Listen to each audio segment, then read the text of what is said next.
একটি মহিলা সমাবেশের আয়োজন তারা করেছে। আমি সব সময় আমার শ্রোতাদেরকে এই কথাটা বোঝানোর চেষ্টা করি যে নারীদেরকে সুযোগ করে দেয়া দরকার। কেননা এই নারীদের পেট থেকে জন্মেছে নবীরা, নাকি নবীরা আকাশ থেকে নেমে এসেছে? আল্লাহর ওয়ালিরা, ইসলামের জন্য যারা শহীদ হয়েছে, সব শহীদরা, সব সিদ্দিকিনরা, সব সৎ কর্মশীলরা এই নারীদের পেট থেকেই এসেছে। এজন্য নারীদের পেটগুলো হচ্ছে খনির মতো, এটা খনি। নারীদের যত্ন নিলে এই খনি থেকে ভালো জিনিস পাওয়া যাবে, আল্লাহওয়ালা পাওয়া যাবে, হাফেজ পাওয়া যাবে, সালেহ পাওয়া যাবে।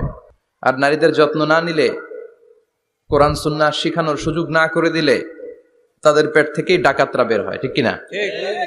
এই যে যত ডাকাত, সন্ত্রাস, চাঁদাবাজ পৃথিবীতে এসেছে, এরাও এসেছে নারীদের পেট থেকেই। এজন্য বলা হয় বাপ ভালো তার বেটা ভালো তাই, মা ভালো তার জি, গাই ভালো তার দুধ ভালো রে, দুধ ভালো তার ঘি। গাই ভালো তো দুধ ভালো, দুধ ভালো তো ঘি ভালো, মা ভালো তো মেয়ে ভালো, বাপ ভালো তো বেটা ভালো। কথা বুঝতে পেরেছেন? এজন্য নারীদেরকে সুযোগ করে দেওয়া উচিত। তারা যদি কোরআন সুন্নাহ জানে তাহলে ঘরের মধ্যে কোনো শিরকের ছোঁয়া থাকবে না। আর নারীরাই যদি বিপদগামী হয়, ওই ফ্যামিলিটা বিপদগামী হয়ে যায়। এজন্য আসুন আমরা আল্লাহর দরবারে শুকরিয়া জানাই যে আল্লাহ তাআলা আমাদেরকে আজকে এই মহিলা সমাবেশে আসার বসার তৌফিক এনায়েত করলেন। আমরা আল্লাহর দরবারে শুকরিয়া জানাই, আমরা পড়ে নিচ্ছি কালিমাতুশ শুকর, আলহামদুলিল্লাহ।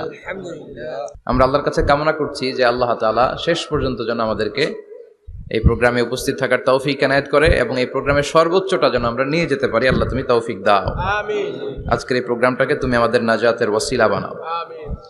সম্মানিত ভাইয়েরা, আমি ছোট্ট একটা আয়াত তেলাওয়াত করেছি, ওয়াকারনা ফি বুয়ুতিকুন্না ওয়ালা তাবাররাজনা তাবাররুজাল জাহিলিয়াতিল উলা। ওয়াকারনা ফি বুয়ুতিকুন্না, আল্লাহর অর্ডার, ও বান্দিরা তোমরা ঘরে থাকো। কই থাকো? ঘরে। আর আপনারা থাকবেন কই? বাইরে। নারী যদি ঘরে থাকে, আমরা কই? বাইরে। এটাই হচ্ছে সিকোয়েন্স। পুরুষরা থাকবে বাইরে, নারীরা ঘরে। পুরুষরা প্রয়োজনে ঘরে যাবে আর নারীরা প্রয়োজনে বাইরে যাবে, ঠিক কি না? ঠিক। এজন্য রাব্বুল আলামিন বললেন ওয়াকারনা ফি বুয়ুতিকুন্না ওয়ালা তাবাররাজনা তাবাররুজাল জাহিলিয়াতিল উলা। ও আমার বান্দারা, ও আমার বান্দিরা, তোমরা ঘরে অবস্থান করো, ঘর থেকে বের